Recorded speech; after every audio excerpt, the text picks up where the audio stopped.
Hi, I'm Chris McCarville, and welcome to the Rockhouse Instructional Series for Bass. This one's called New Dimensions, and it features Doug Wimbish, whose career spanned over 20 years of innovating all kinds of wacky stuff for bass. I'm going to tell you a little bit about Doug just before we start. And Doug's career really began playing in the house band for Sugar Hill Records, which was a legendary rap label back in the 80s. He played for bands like Grandmaster Flash, Furious 5, and in that house band he also hooked up with Skip McDonald, who plays guitar, and drummer Keith LeBlanc. These guys hooked up with Adrian Sherwood, who is a British dub, industrial, post-jazz, crazy, modern nutcase who did all kinds of cool stuff, and they eventually went on to form Tackhead. And these guys ripped up the British music scene really all the way from the dance floor all the way on up to the top. They also influenced a lot of rap, industrial dub, post-punk, and acid jazz kind of music. Currently, Doug plays bass for the outrageous and insanely cool band Living Colour. He's also recorded with a who's who's list of musicians, everyone from Madonna, one of my favorites, Annie Lennox, also Mick Jagger, Rolling Stones, Ron Wood, Seal, Jeff Beck, the list goes on and on and on and on. Also, this program, like all the other DVDs, come with free online lesson support. All you have to do is go to the DVD's main menu to get directions on how to get hooked up, and you'll be all set. I'm going to give the reins over to Doug now, and you'll see what kind of bass god this dude truly is.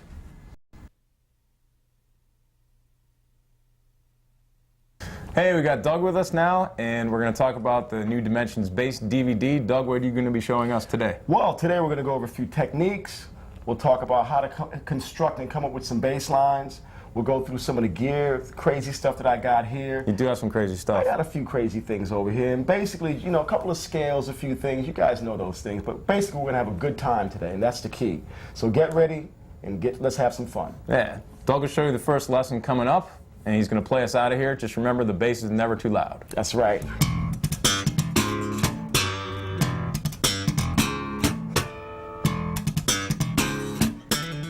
Get ready, y'all.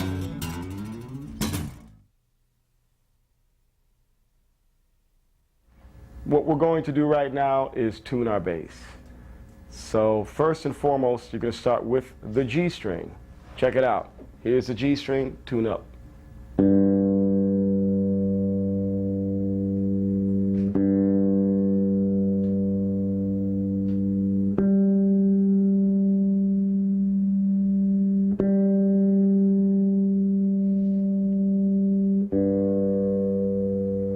Here's the D string.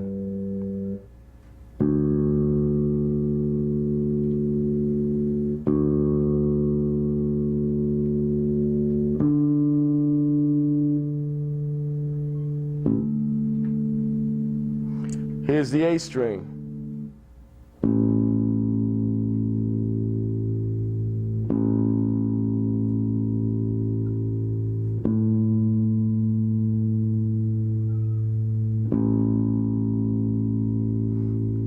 Here's the E string.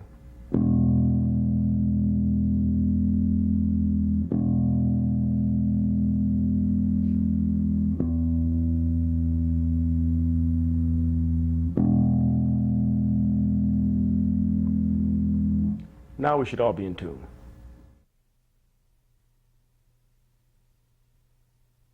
What's up, y'all? Here we go again. I'm going to cover a little groundwork for you guys right now.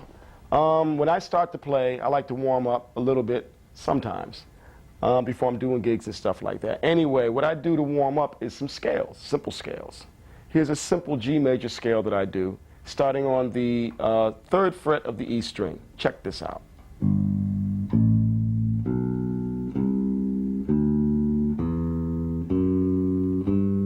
Then I usually go descending G major scale.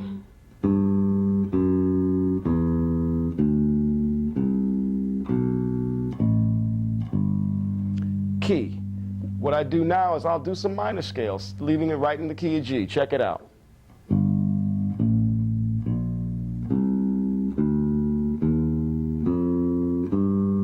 descending.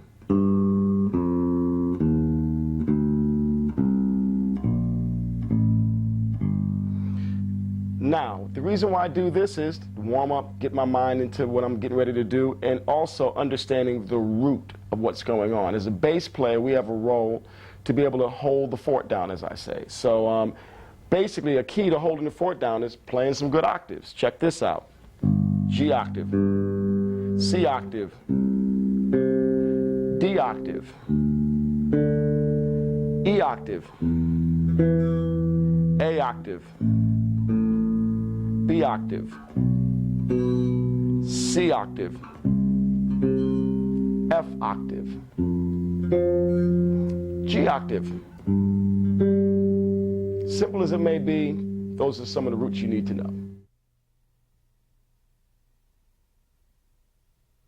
What I'm going to show you right now is some simple scales. When I was coming up, a friend of mine, partner in crime, Skip McDonald, was actually the guy that showed me some of my first scales. And he showed me a scale in thirds. So I'm going to show it to you. G major scales in thirds, something like this.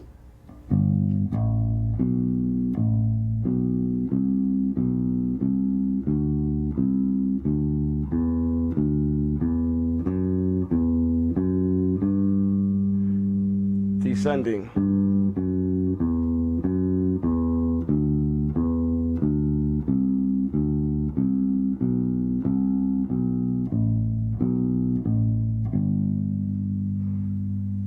That's the G major scale in thirds.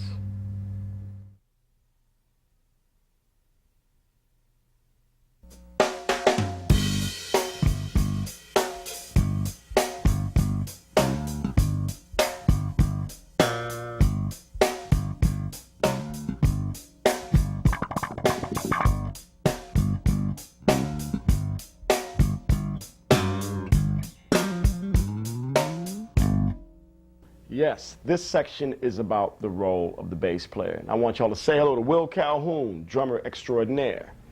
And basically the role of the bass player is very important. It's very important to understand the pulse, understand spacing and time, dynamics, and basically where to play your notes at.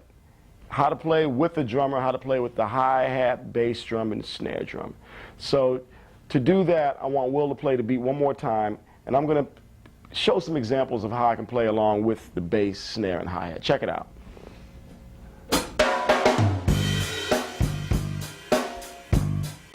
I'm listening to that bass drum right now.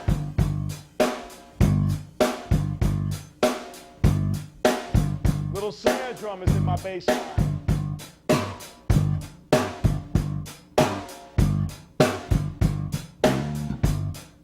With the hi-hat.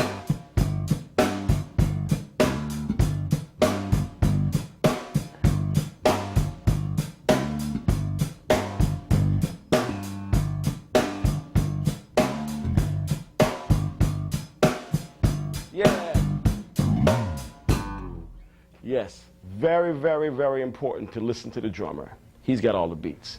And all of this stuff is available on the website, so you can download all these beats, download the bass lines, but the key is practice, practice, practice. It's in your book, and that's the end of that.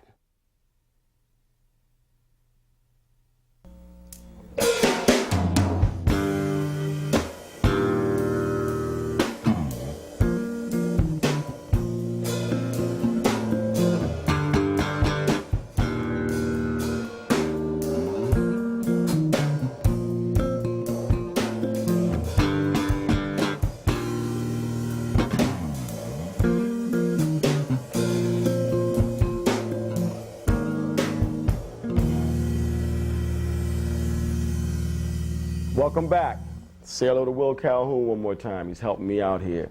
This section is about right hand variations.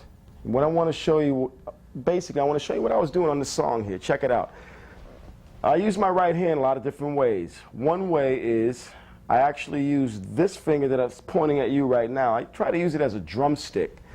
And what I do is I try to actually strike the end of the neck with my right hand with the pointer finger like this.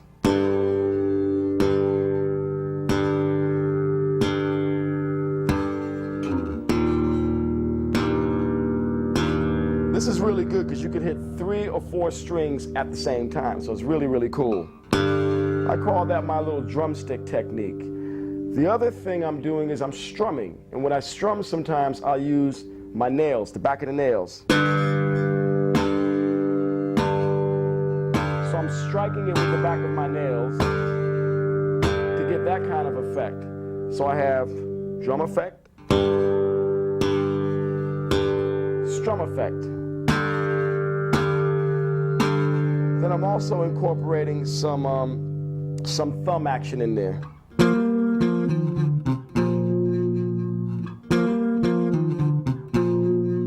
To help spell some of the chords out better. So it's like this.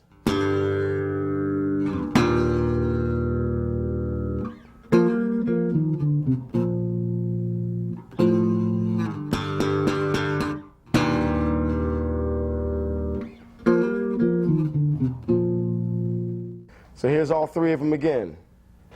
Drumstick effect, back of the nails, thumbing it. And all of this is in the book. Let's play it out one more time, Will. 2, 3.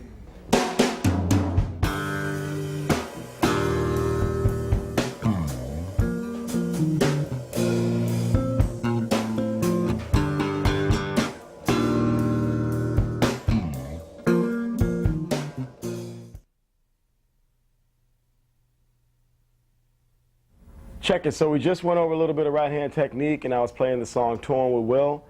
And I'm going to do the same thing with some effects that I use, which is very essential to my whole groove and stuff like that.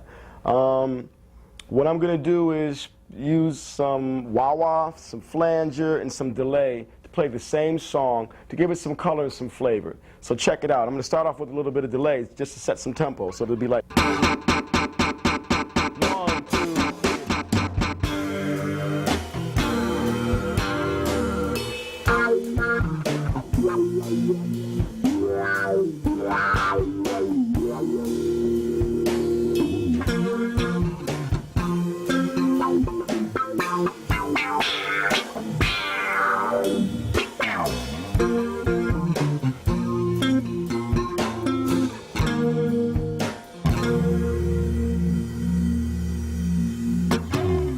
Just a little love.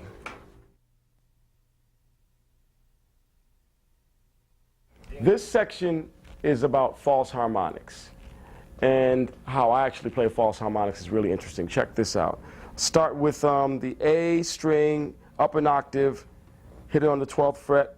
Now what I try to do is I use my finger here as a pointer, and I try to actually go right over like the first pickup, and I hit the string lightly with my thumb, and I touch the actual string with my pointer finger at the same time while I'm holding down the note. So it'll be like this. And I move it around till I get these different harmonic notes to come up. So once again, I'm plucking with my thumb, but I'm pointing out the harmonic notes with my pointer finger of the right hand. And as you move farther back, closer to the bridge, you almost get like a reverse scale going on, kind of like. You get these bell tones.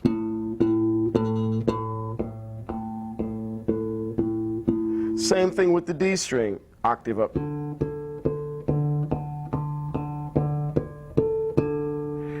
So on and so forth. So I have a song I've done. It's called Still I Try. I've done it with Will. And we're going to demonstrate it for you right now using this false harmonic technique. Check it out. 1, 2, 3, 4.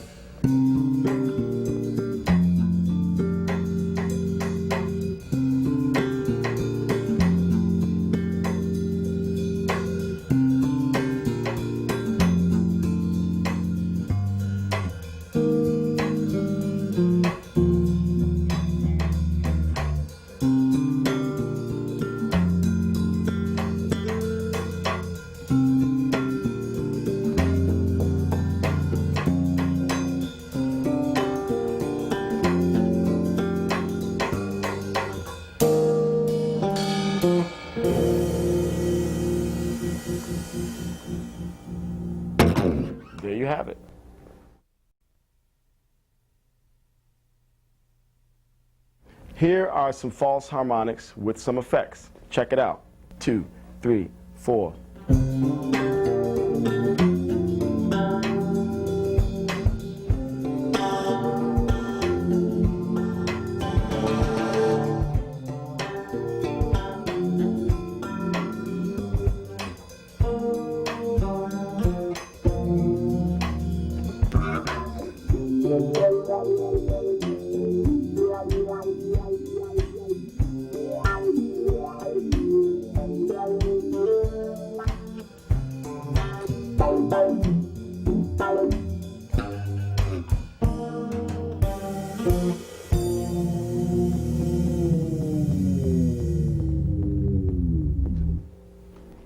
There you have it.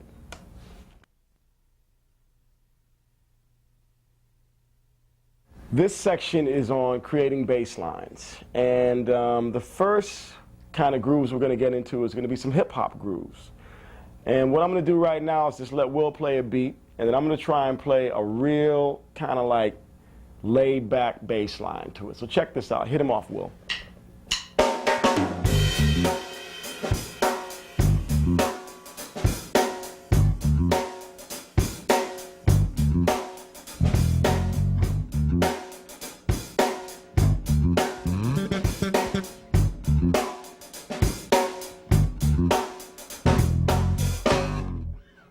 Now, what I was doing there was trying to play as less amount of notes as possible against that groove. And what I was actually playing was almost like just like a groove in the key of G, playing the 5th and playing the 7th. That's all I was doing. G, D, F. And then add a little couple of touches in between there, and usually for hip-hop, that's all you need. Less is more. So that's the key on that.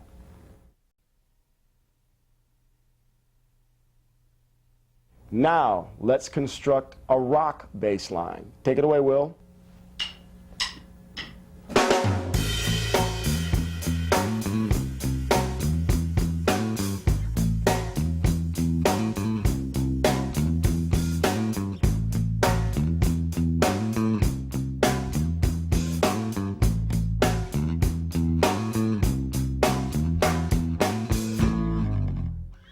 Now, what I was trying to do there was playing with the pulse, just keeping the 8th note grooves going on pretty much all the way down.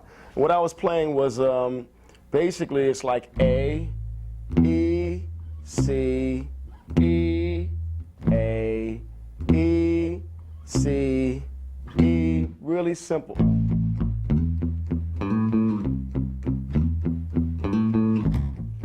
Whoops.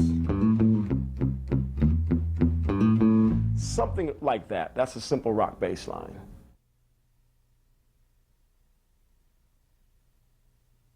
Right now, I'm going to construct a funk bass line. This is from some old funky Sugar Hill stuff, so check this out. 1, 2, 3.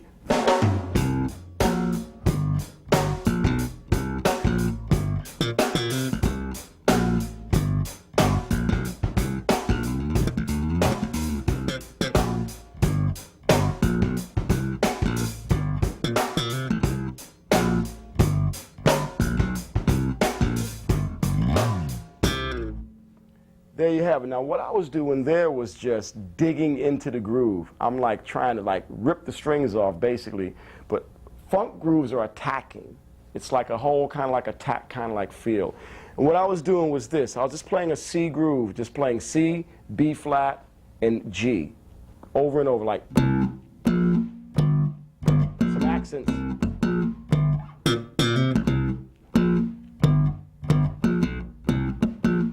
With funk is syncopation, a lot of syncopation, a lot of like just start and stops going on.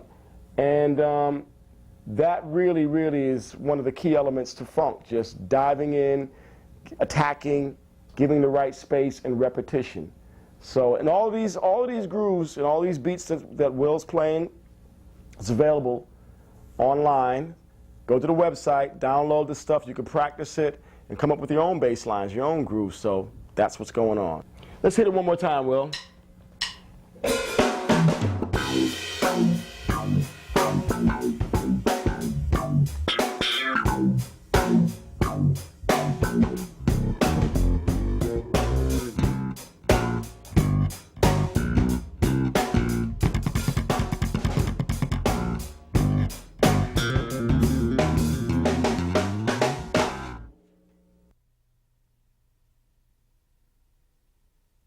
This section here is on what I call the flamenco slap. It's something that I pretty much came up with. And it's very, very useful. What it is, it's like you have regular, plucking and thumping, which Larry Graham came up with. Thumb and index finger popping up. And what I did was I just looked at the strings one day and said, interesting. And I ended up incorporating the actual drumstick effect, that happening. But what I did was I ended up taking my thumb, and what I do is I put my thumb with the nail facing the body of the bass, right between the first pickup and the end of the neck. And what I do is I pluck up. As opposed to thumping down, I'm plucking up. So let's just say I'm playing in G. I hit a G on the E string. And I'll do a simple exercise for you all. Check this out. It's just plucking up with your thumb going like that. So it's like this. Start off like that. Simple quarter notes. Then I incorporate my index finger. Just slapping. I'm almost thinking like a drummer. This was inspired by drummers. So that's very, very, very easy. Well, listen, I wouldn't say it's easy, but this is kind of like how I started to approach this effect. And what happens is this. As you learn it and work with it more and more, you build some speed. You can do stuff like this.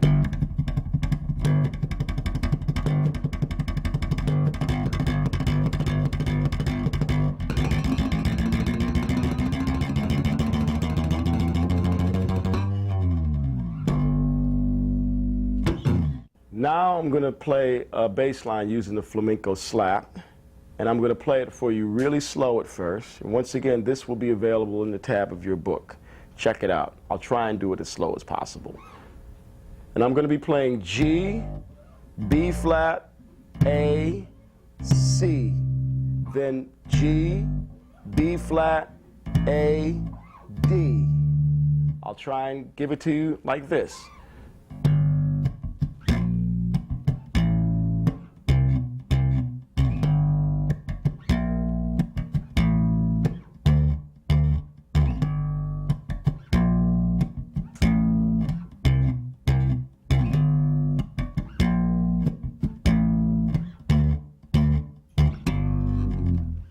Now I'm going to put it into real time with Mr. Calhoun. We're going to play it a little bit faster. Check this out. 1, 2, 3, 4.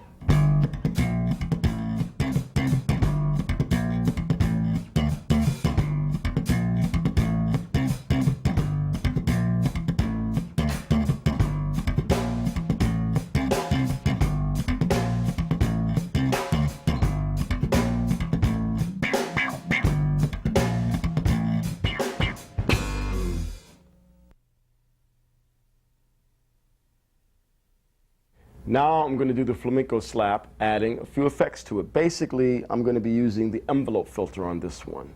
Check it out. 1, 2, 3, 4.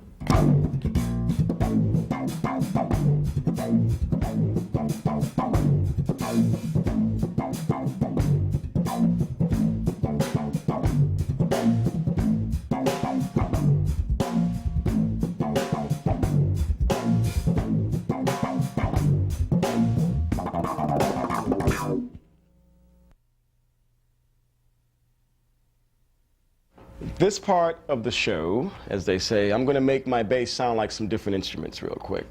And what I'm going to do at first is use a glass on my bass, preferably a shot glass. And what I'm going to do is I'm going to take the bottom end of the shot glass, and I'm going to use it to rub against the strings here, like a slide. And with that, you can actually do some interesting things. Check this out. I'll sound like a DJ real quick, scratching.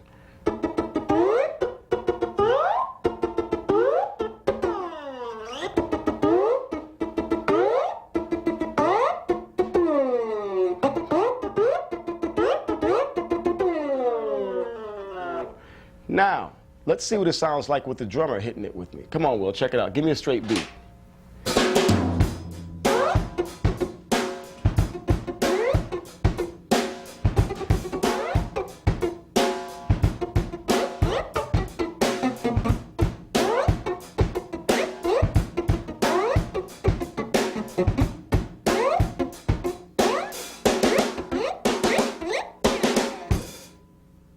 That's the scratching effect.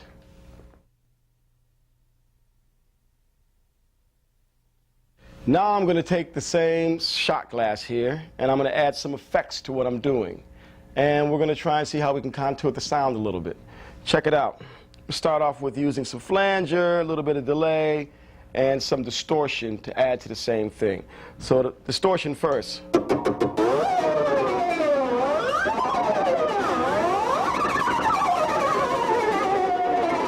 delay.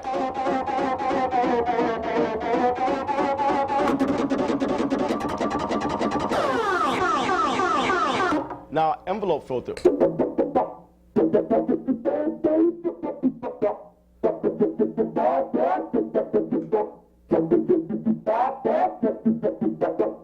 Little drums.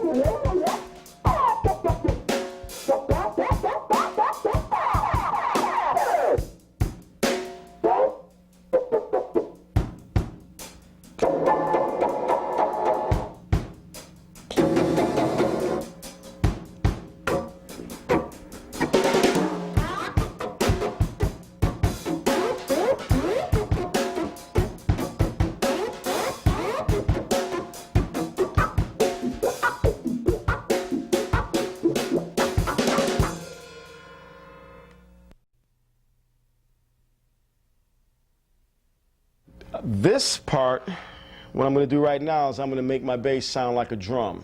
I'm going to try and emulate a drummer with the bass. Actually, I'm going to do it. I'm not going to try. Anyway, what I try to do is this. I use the E string as the bass drum, thumping it, but muting it with my left hand. So it's like this.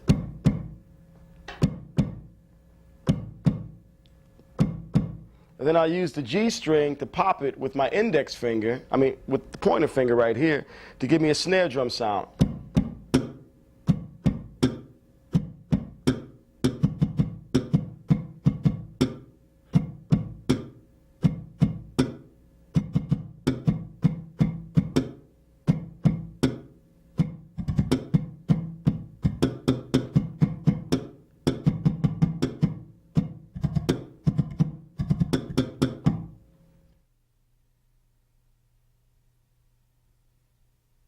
Now I'm going to do the same thing using some effects. What works good with this is when you have a gated reverb or some kind of reverb when you add to the effect. Check this out. Sounds like this.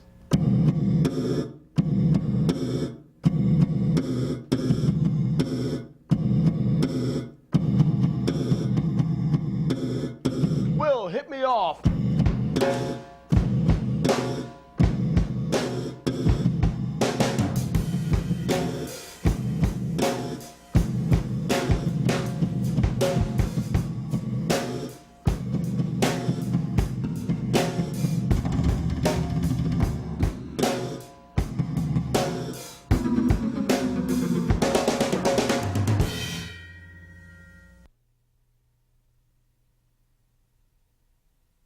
Now comes the time when I make my bass sound kind of like a keyboard, sort of like or like a keyboard.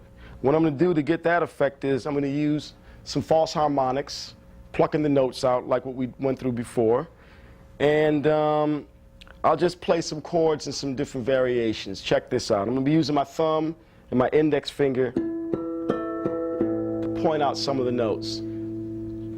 Be something like this.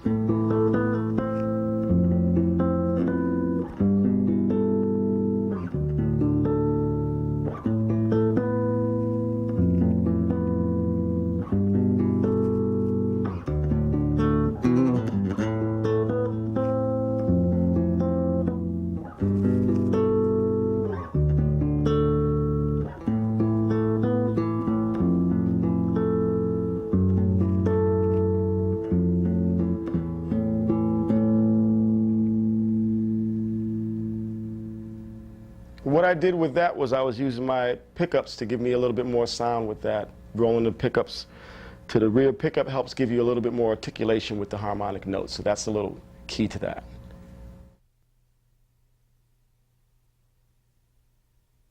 What I'm going to do now is make my bass sound like a guitar. And what I'm going to do is I'm going to use the false harmonics again at first with no effect. Then I'm going to add a distortion pedal, and I'm going to use what is a whammy pedal, which is basically take stuff up an octave. Sounds a little something like this. Check this out.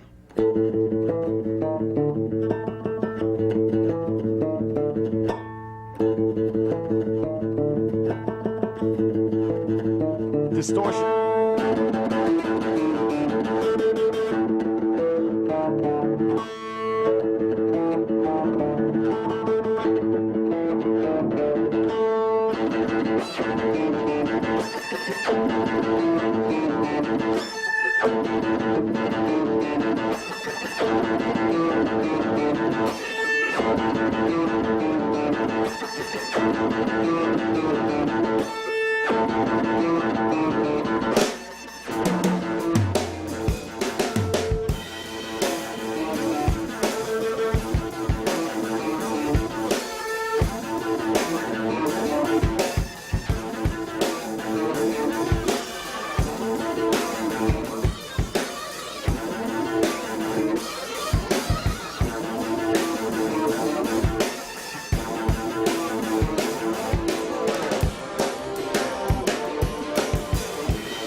Now, just to explain a little bit of all that madness I was just doing, basically, here's the riff I was doing to make it make sense.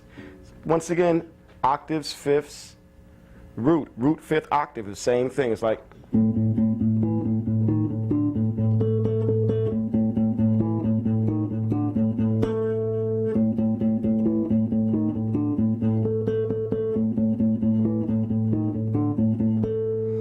There's your octave, A octave.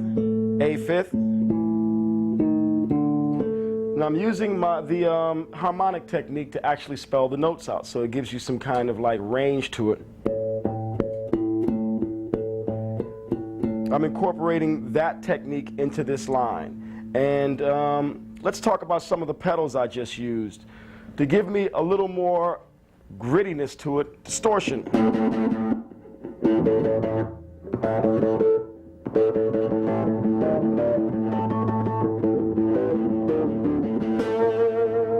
You take that, you add some flanger to it, to the distortion.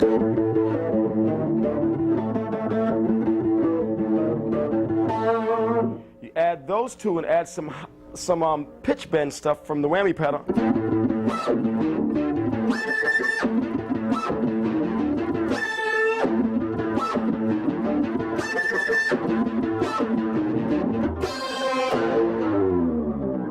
Add some wah-wah to that, and it's like this.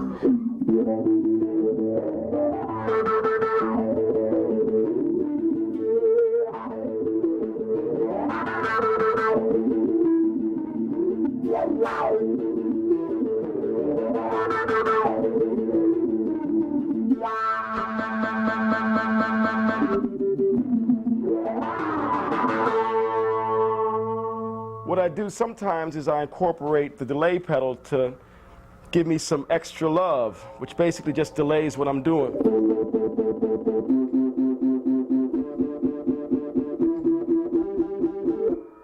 So that does that. And the combinations are what really makes everything come to life. It's like I try not to just leave one effect on. I'm constantly changing the sound. And when you do that, you don't get set into one fixed thing. That's how the ideas keep happening.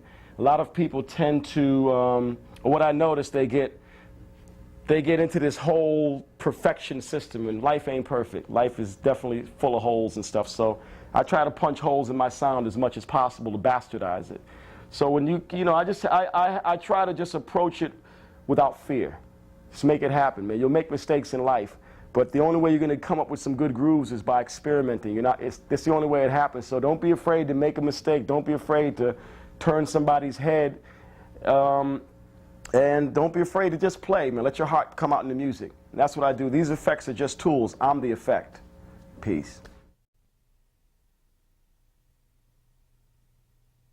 All right, now what I'm going to do is I'm going to take that same line I was doing before, and I'm going to add my effects to it, which is delay, reverb, hold pedals of envelope filter, flanger, wah-wah pedal, distortion, the kitchen sink, and everything else. Check it out. I'm going to build a whole thing going on here. It's going to sound a little something like this.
There you have it.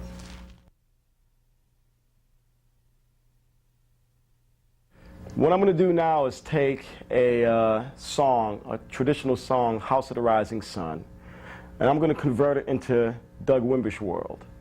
And, you know, how do you get there? What I do is when I'm taking certain songs, I'm actually assembling a lot of ideas and information from my experiences in playing different music, jazz, rock, funk, hip-hop. And a lot of times I try to use the energy of certain styles to translate what I'm doing. For example, I'll play the actual original bass line to House of the Rising Sun. It starts off like this.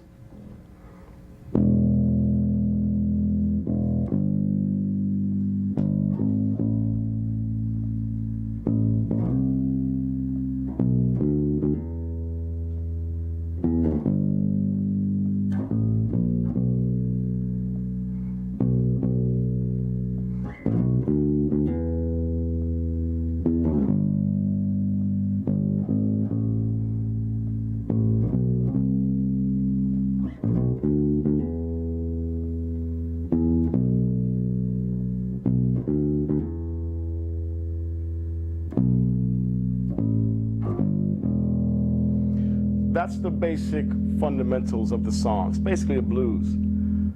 What I'm going to do now is incorporate some of my ideas and styles into that pattern and convert it into something that feels comfortable for me. And you got to do the same thing too. It's basically you get a lot of information from listening to a lot of different things.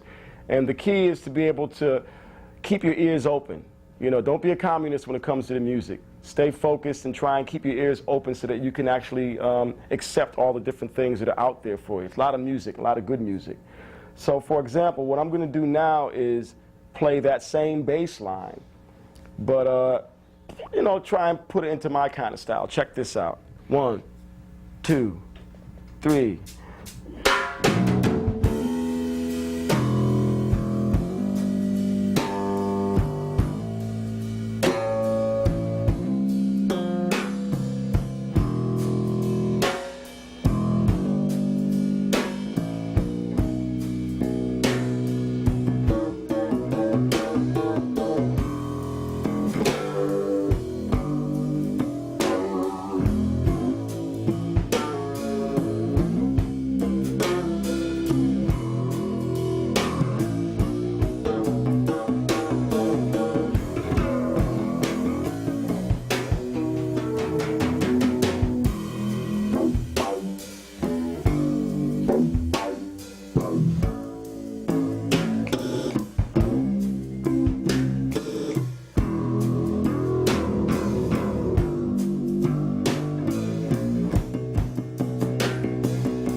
What I was doing there was I was trying to play a few variables of some of the things we were going over today. Some of the things I was doing was some octaves.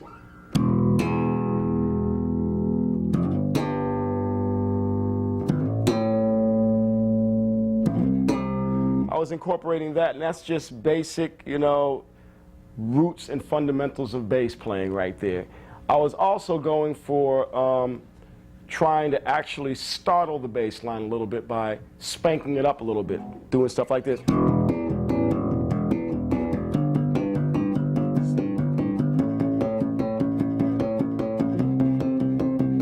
That once again is my drumstick effect. We're using that finger and, you know, tapping on the neck, playing octaves just to give me more dynamics, give me more pop and punch coming out of it. And I was doing a lot of just octaves and tenths, stuff like that.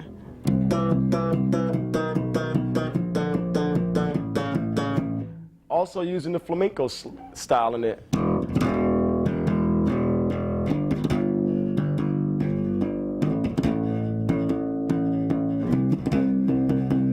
So using that effect was working well with that song.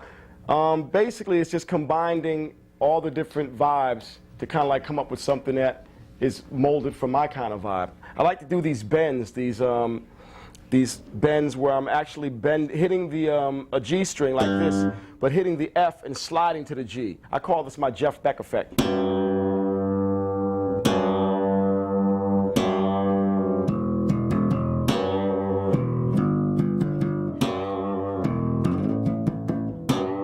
Stuff like that. So it's kind of like, it's a collage of different colors and effects that I was trying to put forth in this piece to keep me activated and to kind of like keep me challenged and coming up with some ideas, yet still holding the fort down, but making it exciting for the ears and for the listeners, hopefully.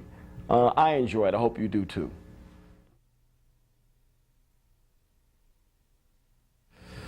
This is about coming up with some hip-hop bass lines. If you don't know, you will know now. I played on a lot of the original hip-hop recordings that basically started hip-hop. All the original Sugar Hill recordings I'm playing bass on. And it was a great experience and a great part of my life. Basically, it helped change the whole world because hip-hop brought fashion, brought culture, and it brought a whole group of people together. You know, everybody's dressing differently now, everybody's speaking differently now. The whole world has changed based on hip hop, and there hasn't been much real new music in quite some time, you know, in a long time that has had that effect. Everywhere we go, we can go to Germany and I see guys, b-boys with their hats turned backwards. It changed the whole world, quite honestly, and it changed me. Glad to have been a part of that. And I'm still working in that field as well, working with Mos Def, currently with myself and Will. Anyway, hip-hop bass lines. What I try to do when I'm coming up with a hip-hop bass line is I'm trying to actually get a good feel for myself. I try to find the space that helps articulate the singer, the rapper more or less, or the actual beats that are going on. So a lot of times I'm listening to myself and I'm telling myself, how can you play less as opposed to more? I start off playing less and I always end up adding more. But my main theme is to find a way to accompany and give a foundation for the beat, because the beat is hip-hop. And that's the key thing, is understanding space and understanding how to come up with the kind of grooves that you'll need to develop hip-hop bass lines. For example, Will, play a quick drum beat, and I'll show you what I'm going to do.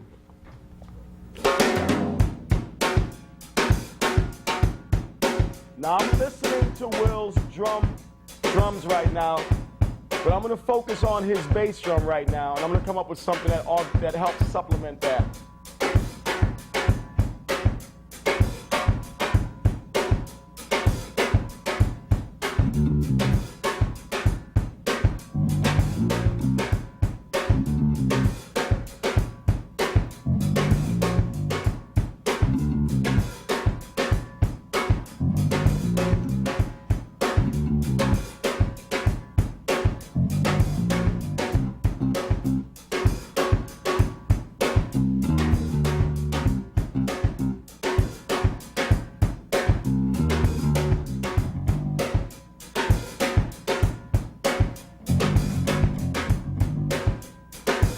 Now flip the bass line.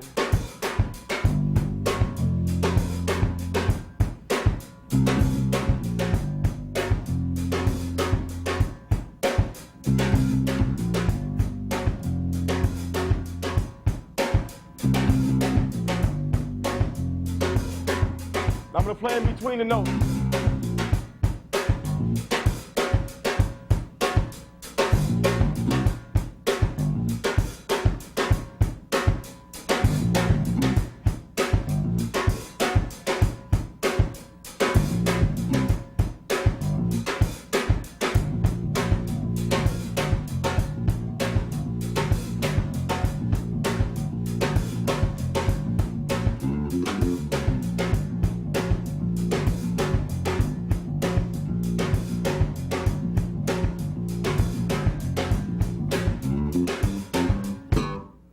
That was about 3 or 4 different variables of just off-the-cuff bass lines that we just came up right here. What I was trying to think about was how to accompany what Will's basically doing. So the key thing for me was to keep a pulse going, but what I did was I tried to come up with 3 or 4 different bass lines, and I tried to come up with something that was going to have repetition, space, dynamics, and just good old fun. So when you have a rapper, you need to have space for him. When the rapper is not rapping, you need to be able to keep the pulse going and maybe change the feel up a little bit. So hip-hop is really about feel, but there's a discipline that comes with it too. And the discipline is being able to play the proper repetitive bass lines over and over and over again sometimes, but never giving up that groove. So that's one of the key elements to hip-hop. Keep the fundamentals right, but never give the groove up.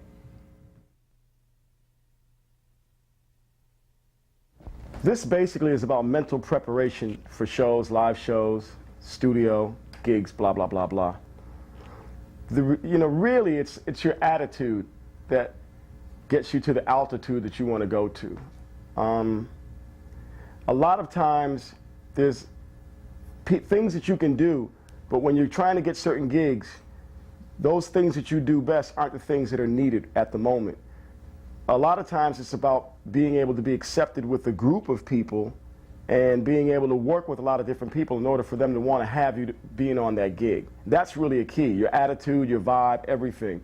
Because if that's right, you can be molded and shaped into what that person needs for you to do for the gig. That's really important.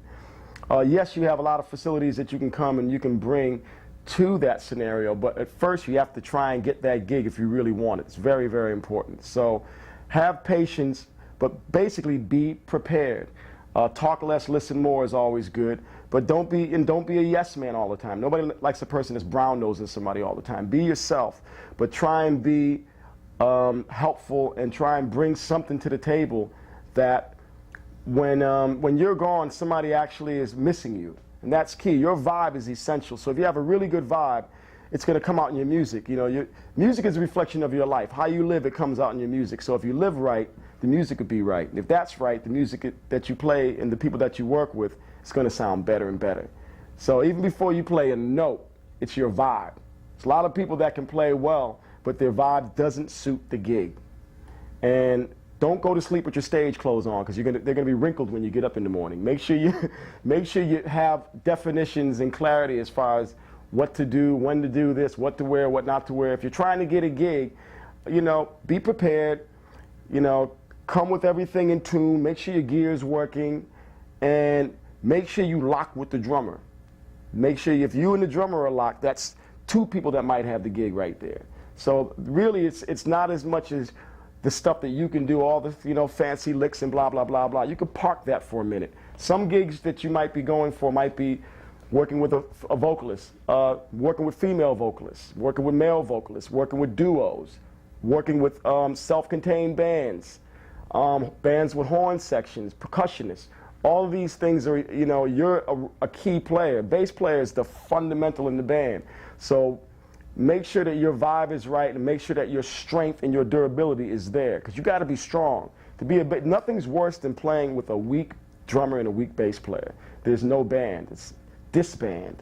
So it's very important to try and just, of course, be yourself, but try to actually adjust in order for you to get that gig. Then when you get the gig, you can go mad. At least you got the gig. I'm only joking, but the key is if you're trying to go for a gig, just be prepared, be yourself, talk less, listen more. Hopefully you'll get the gig.